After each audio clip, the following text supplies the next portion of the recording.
John, look at that. Look at this thing here. How bad the main tool slide pin is sheared. Watch as I move the handle back. See how my tool slide cam is moving back and forth here? Well, look at my hand up there.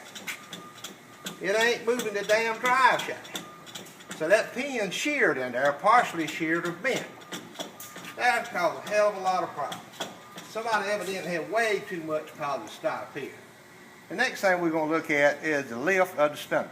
You can stop it now. Okay, we're going to lift up and down on the carrier and see how much clearance got between the carrier and stem.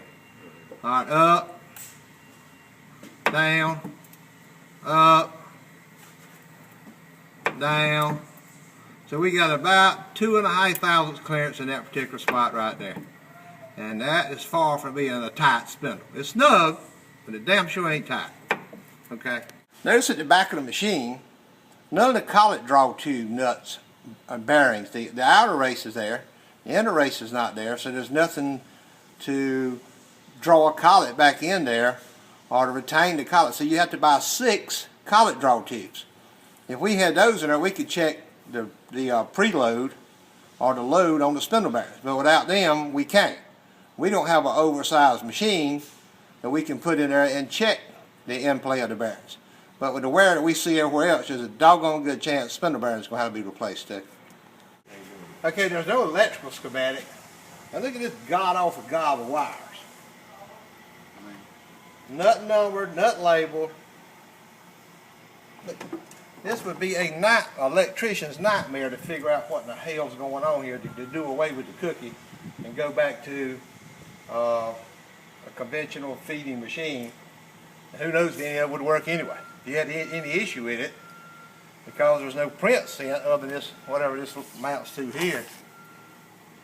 That's an electrician's nightmare right there. This whole thing's going to have to be rewired.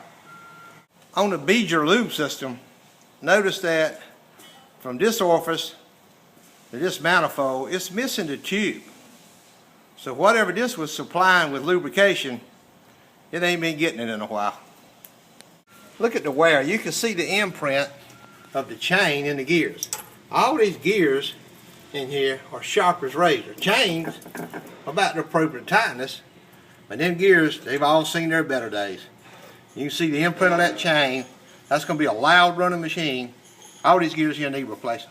On the locking in cam, what locks the machine in, look at the wear, how it's eroded away here.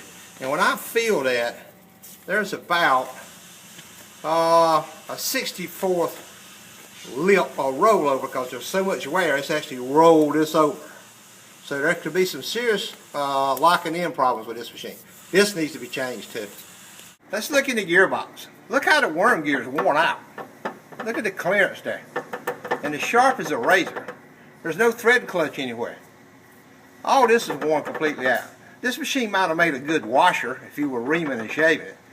But no one would have the nerve to put this online and attempt to make quality parts or even anything any more than a washer. We got an obvious, and you see my fingernail actually go into the crack on the spindle. Thus far we've found 2 cracked spindles. That pretty expensive repair, especially on a 1 3/8 capacity machine.